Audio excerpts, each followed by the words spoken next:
James Joseph Whitey Bulger was a notorious Irish-American mobster that led the organized crime scene in Boston from the 70s to 90s. While controlling Boston rackets, Bulger left a trail of bodies as a result of his violent and murderous outbursts. But justice never came for those victims because of Bulger's corrupt role as an FBI informant. It wasn't until 1994 that the corruption was brought to light and Bulger went dark. Though Bulger was only placed on the FBI's top 10 most wanted in 1999, he was a fugitive for 16 years, up until he was captured in 2011 in Santa Monica, California. By this point, he was no longer a sooty gangster, but an aging old man. While about to turn 84, Whitey Bulger was found guilty on 31 counts, including participation in 11 murders, and was sentenced to 2 consecutive life sentences plus 5 years. Leroy Nicholas Barnes, or Mr. Untouchable, flooded Harlem and other neighborhoods in New York, Pennsylvania, and even some in Canada with heroin during the 1970s. By forming the Council, a crime syndicate of black men, Barnes dangerously rose to become one of the country's notorious dope dealers while amassing millions. With his money hidden in several other assets, Barnes comfortably dodged arrest and even appeared to be taunting law enforcement when he posed for a New York Times feature. However, the need to crack down on substance use in the streets of New York was rising, as was a demand to bring in Barnes. Unable to withstand Barnes' notoriety, then-President Jimmy Carter ordered Barnes to be prosecuted to the fullest extent of the law. In 1978, Barnes was convicted to life in prison without the possibility of parole. When looking at organized crime in the 20th century, the name Vito Genovese will always make an appearance. Not only was he the right-hand man to notorious crime boss Charles Lucky Luciano, but Genovese was also friends with Benito Mussolini and allegedly approved the slaying of a reporter who didn't support the dictator. Needless to say, Genovese was not a man you wanted to cross. His ruthless desire to be the boss of bosses went as far as ordering hits on big bosses like Albert Anastasia and Frank Costello. Despite Genovese's name being connected to several mob crimes, police were unable to hold him behind bars long. But as years went on, Genovese got sloppy and law enforcement cracked down on organized crime. In 1959, Genovese could no longer outrun his crimes and was convicted on narcotics conspiracy charges and sentenced to 15 years in prison.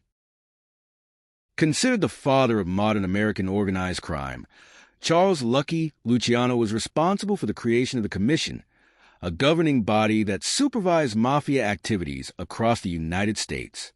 Luciano had several criminal rings that involved racketeering, sex work, bootlegging, gambling, and more.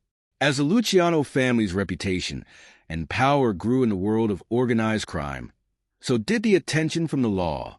Prosecutor Thomas Dewey and attorney Eunice Carter led investigations on Luciano's connection to sex work rings. In 1936, Luciano was arrested and swiftly convicted for compulsory prostitution and sentenced to 30 to 50 years in prison. The American gangster film genre and Francis Ford Coppola's The Godfather may not have been possible without the influence of real-life mob boss Frank Costello. After Lucky Luciano was imprisoned and Vito Genovese fled the country, Costello was appointed as acting crime boss and took control of all Luciano's operations, earning just as much respect and notoriety as his predecessor. It wasn't until the Kefauver hearings, a 1950s investigation on organized crime led by the U.S. Senate, that Costello would be caught in the legal system. The hearings not only exposed Costello's weakness under the scrutiny of law, but also exposed the truth of the mafia empire to the public masses. Costello lost his influence in the mafia and was convicted of contempt of the Senate, leading to an 18-month prison sentence. He was later indicted for tax evasion and sentenced to 5 years. Even after prison and his retirement from the mafia, the Prime Minister of the underworld would continue to be tied up in legal battles up until his death in 1973. The City of Angels also had its fair share of mafia activities, and Mickey Cohen was one of its players. Though the New York-born Cohen spent some time in L.A. and Chicago in his earlier years, It was to help fellow mobster Bugsy Siegel control the rackets and develop the race wire that made Cohen settle on the West as his home base.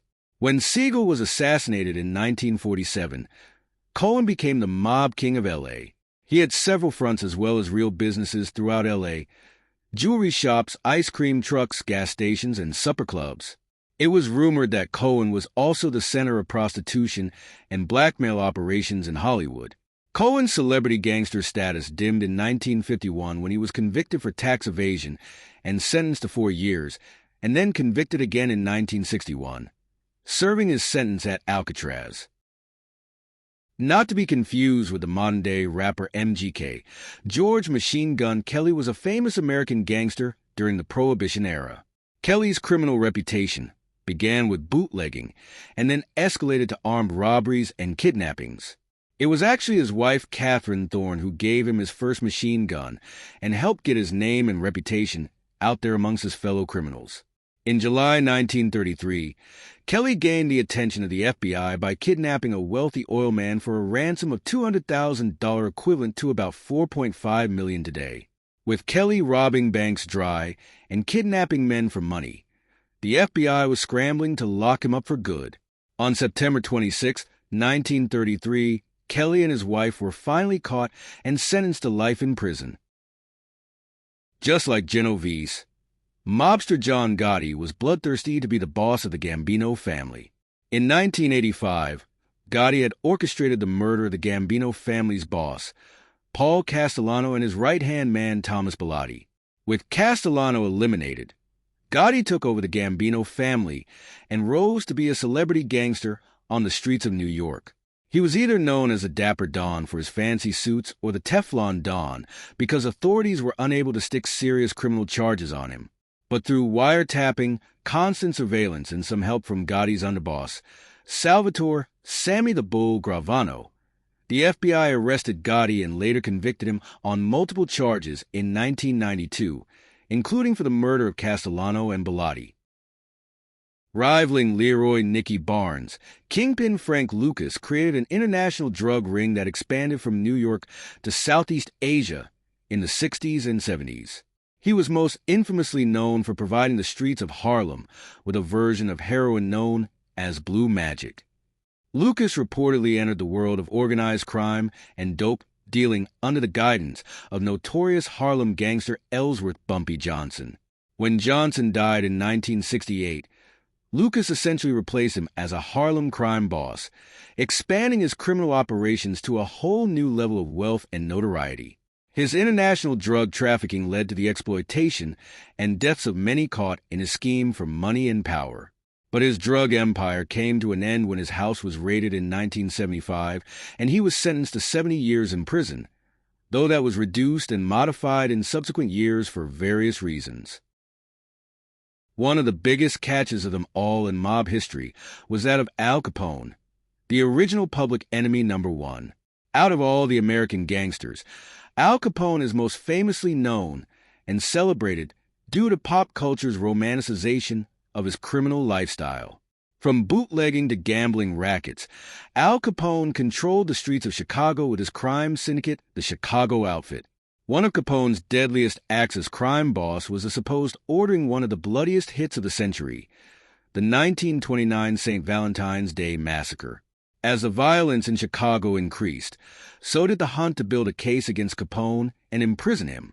In 1931, federal investigators followed the money and found Capone guilty of income tax evasion and sentenced him to 11 years in prison.